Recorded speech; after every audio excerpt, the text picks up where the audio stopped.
గోవర్ధన్ అన్న కూతురు. నేను అడుగుతా ఉన్నా, గోవర్ధన్ అన్న జైల్లో పెట్టినప్పుడు వీళ్ళ ఇంట్లో బాధ ఉండదా అని అడుగుతా ఉన్నా. వీళ్ళందరూ పిల్లలు కాదా అని అడుగుతా ఉన్నా. వీళ్ళందరికీ బాధ కలగదా అని అడుగుతా ఉన్నా. ఏం తప్పు చేశాడని చెప్పి గోవర్ధన్ అన్నను జైల్లో పెట్టారని అడుగుతా ఉన్నా. ఏకంగా 14 కేసులు, గోవర్ధన్ అన్న మీద పెట్టిన కేసులు ఏకంగా 14 కేసులు. ఒక కేసు అయిపోతూనే ఆ కేసు అయిపోయిన వెంటనే మరో కేసు పెడతా ఉన్నారు. పెట్టి మళ్ళీ జైల్లో తాను ఉండే కాలాన్ని పొడిగిస్తూ ఉన్నారు. ఇప్పటికి దాదాపుగా ఎన్ని రోజులు అయిందమ్మా జైల్లో ఉండబట్టి? 64 రోజులు. 64 రోజులుగా జైల్లో ఒక మాజీ మంత్రిని పెట్టారు. ఆశ్చర్యం కలిగించే విషయం నేను చెప్తా ఉన్నా. ఆయన మీద పెట్టిన కేసులు ఏమిటో తెలుసా? ఆయన మీద పెట్టిన అన్యాయమైన కేసులు ఏమిటో తెలుసా? గోవర్ధన్ అన్న పార్టీ సెంట్రల్ ఆఫీస్లో ప్రెస్ మీట్ పెట్టి సాక్షిలో పబ్లిష్ అయిన తన ప్రెస్ మీట్ క్లిప్పింగ్ను వాట్సాప్ గ్రూపుల్లో ఫార్వర్డ్ చేశారంట.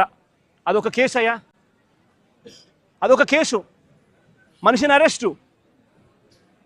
అంటే ఒక రాజకీయ నాయకుడు ఒక ప్రెస్ మీట్ పెడితే ఆ ప్రెస్ మీట్లో వచ్చిన దాన్ని మీడియా పబ్లిష్ చేస్తే ఆ పబ్లిష్ చేసిన ఐటెంను వాట్సాప్ గ్రూపుల్లో ఈయన ఫార్వర్డ్ చేస్తే ఆయనకు సంబంధించిన మనుషులకు అది కేసు.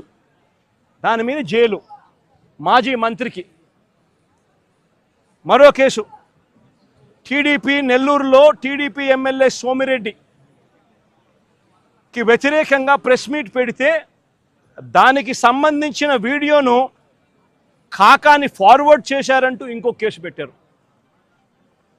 అడుగుతా ఉన్నా, ఒక రాజకీయ నాయకుడు ప్రెస్ మీట్ పెడితే ఆ ప్రెస్ మీట్ తాను పెట్టిన దాన్ని తాను మళ్ళీ ఫార్వర్డ్ చేస్తే దాని మీద మళ్ళీ కేసు.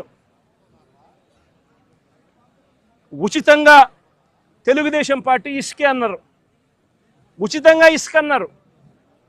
ఎక్కడ ఉచితంగా ఇసుకిస్తున్నారని అడుగుతా ఉన్నా. వైఎస్ఆర్ కాంగ్రెస్ పార్టీ హయాంలో రాష్ట్ర ఖజానాకు సంవత్సరానికి 750 కోట్ల ఆదాయం వచ్చేది. ఈరోజు రాష్ట్ర ఖజానాకు ₹1 రావడం లేదు ఆదాయం. రేటు చూస్తే ఇసుక గత ప్రభుత్వంలో మా ప్రభుత్వ హయాంలో కన్నా డబల్ రేటుకి అమ్ముతూ ఉన్నారు ఇసుకను. గుచ్చెలు విడిగా దోచేస్తూ ఉన్నారు రాష్ట్రాన్ని. అలాంటి సందర్భంలో ఇసుక ఉచితంగా దొరకడం లేదని, మీరు చెప్పింది ఇసుక ఉచితంగా ఇస్తామని చెప్పారు, ఆ ఇసుక ఉచితంగా దొరకడం లేదని భవన నిర్మాణ కార్మికులు నిరసన తెలిపితే ఆ గతంలో పోలిస్తే రేటు డబల్ అయ్యింది అని చెప్పి వాళ్ళంతా కూడా నిరసన తెలుపుతూ ఉంటే దానికి గోవర్ధన్ అన్న సంఘీభావం తెలిపాడు అని చెప్పి ఆ తెలిపిన దానికి మరో కేసు. ప్రజాస్వామ్యం ఎలా ఉందో చూడమని చెప్పి నేను అడుగుతా ఉన్నా. మీ ద్వారా రాష్ట్ర ప్రజలందరికీ కూడా విజ్ఞప్తి చేస్తూ ఉన్నా. ప్రజాస్వామ్యం ఎంత దారుణంగా ఉంది అని చెప్పడానికి జరుగుతూ ఉన్న ఈ ఘటనలు ఎలా అద్దం పడతా ఉన్నాయో గమనించమని అడుగుతా ఉన్నా. మరో కేసు వెంకటాచలం మాజీ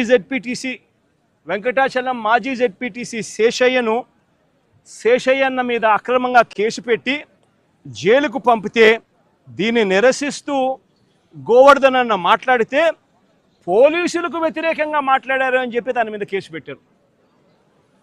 నేను అడుగుతా ఉన్నా, నువ్వు ఏకంగా ఒక జెడ్పీటీసీని తీసుకొని పోయి అక్రమ కేసు నువ్వు పెడితే, నువ్వు అక్రమ కేసు పెట్టినావు అని చెప్పి ఆధారాలతో మాట్లాడిన ఆ వ్యక్తి మీద పోలీసులకు వ్యతిరేకంగా మాట్లాడారని చెప్పి కేసులు పెట్టడం ఎంతటి దారుణమో ఆలోచన చేయమని చెప్పి నేను కోరుతా ఉన్నా. కావలి నియోజకవర్గం ఇంకొక కేసు. కావలి నియోజకవర్గంలో కొల్లదిన్నెలో మా పార్టీ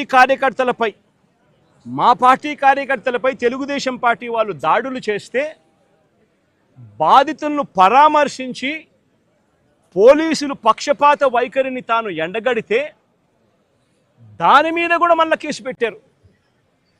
అంటే ఒక రాజకీయ పార్టీకి సంబంధించిన తన మనుషుల మీద అన్యాయంగా తెలుగుదేశం పార్టీ వాళ్ళు దాడులు చేసినా, బాధితులను వీళ్ళు పరామర్శించినా, మా వాళ్ళు పోలీసుల పక్షపాత వైఖరిని వీళ్ళు ఎత్తి చూపించినా దాని మీద కూడా కేసు పెట్టే కార్యక్రమం జరుగుతూ ఉంది.